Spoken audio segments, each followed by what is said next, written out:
Hello everyone and welcome to BodyBags. I'll be your reviewer today. I'm Lonnie from Tats. And you know, if you've been following the videos this week, you already know it's a random week.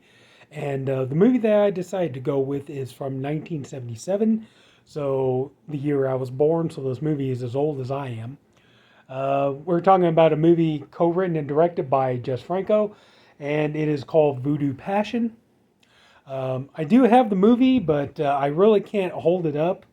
That's about the best I can do. Sorry, just YouTube has guidelines. What can I tell you? Um, this movie is, it's not a bad film. To be honest with you, it's a little bit tricky to discuss. Um, but yeah, the movie runs about 86 minutes and it flies by pretty quick, except there are some scenes of padding, and I'll get to that in just a minute. The reason why I chose this movie is because when I watched this movie, I found it kind of interesting that, you know, the storyline for this movie basically Franco lifted from kind of the old tried and true kind of storyline that we've seen many, many times back in the days of, in the 60s and the 70s and everything else. And it fits right in there. Um, we're introduced to Susan.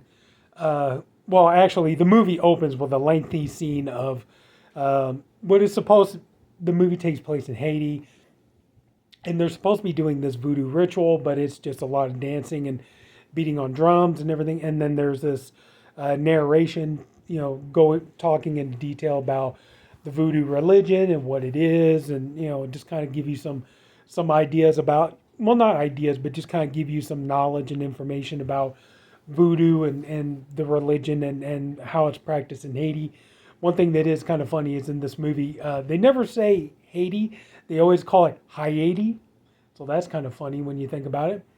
But then we're introduced to our main character, Susan. She comes to Haiti and she meets Ines, who we later find out is actually a voodoo priestess.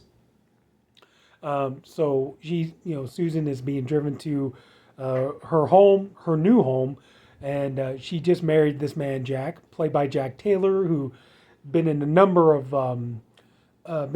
Franco films like Count Dracula and stuff like that. I even want to say I think he might have done a couple of movies with Fulci, if I'm not mistaken.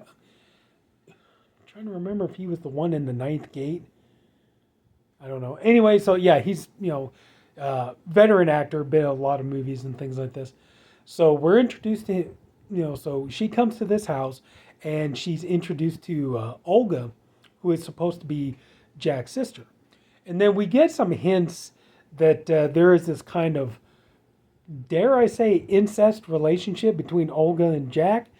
But so anyway, so Susan, she's trying to, get around Haiti, and she's, learning the place, starting to learn about the customs, things like this, and she starts learning about voodoo and the voodoo religion and things like this.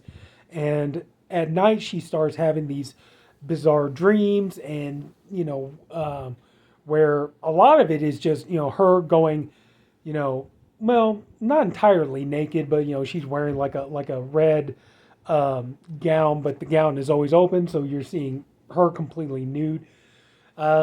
So and she goes out and she sees Ines doing this, doing this kind of ritual where they're dancing and writhing around and beating drums, things like this.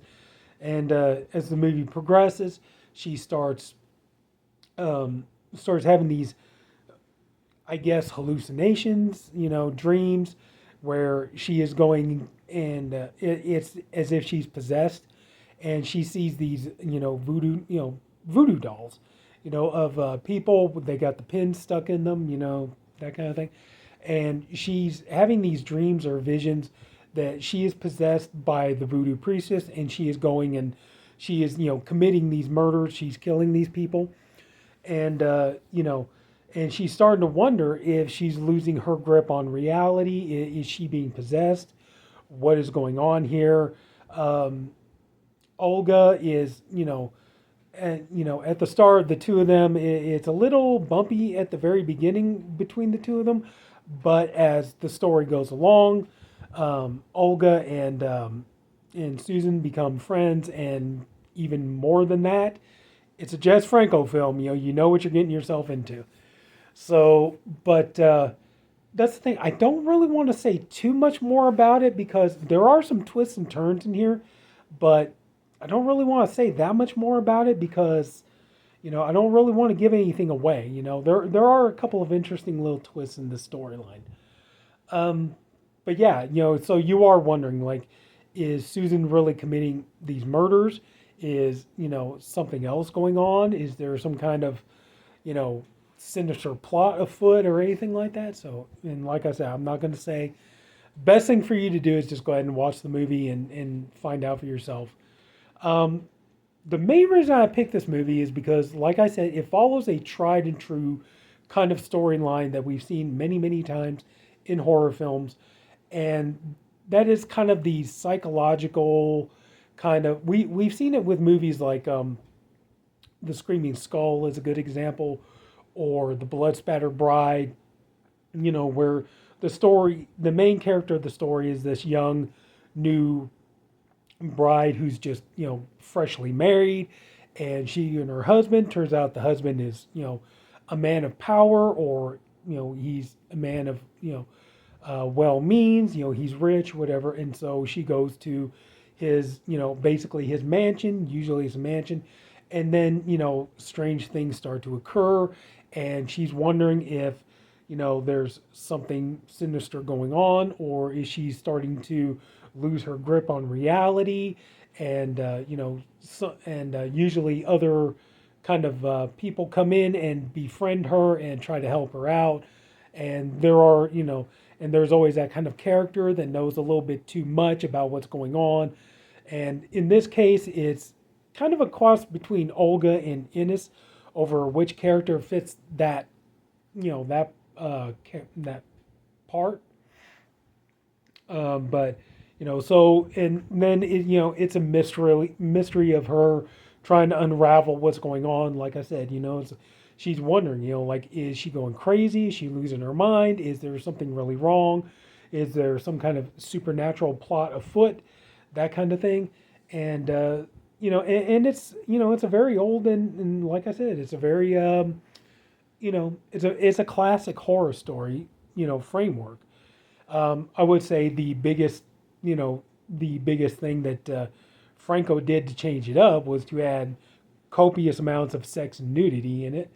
And like I said, the movie only runs about 86 minutes. And honestly, it's like if there wasn't just so many long, drawn out shots of, Susan or Olga just kind of naked on a bed or naked on a floor, just kind of writhing around naked and all this other kind of stuff. If there weren't so many scenes of that, and and maybe if some of the, of course it's simulated sex scenes, but if some of the simulated sex scenes were, kind of trimmed down a tiny bit and stuff, yeah, I think you could, this movie probably really should only run maybe an hour, so it does feel a little bit long, even though it is only 86 minutes. It does feel like it's padded out. But like I said, if you like that kind of storyline, I would say, yeah, go ahead and give it a shot. But like I said, it's Jess Franco. So, so this is, 1977. So this is pretty much about the time he started kind of going full into doing, softcore skin flicks and everything else.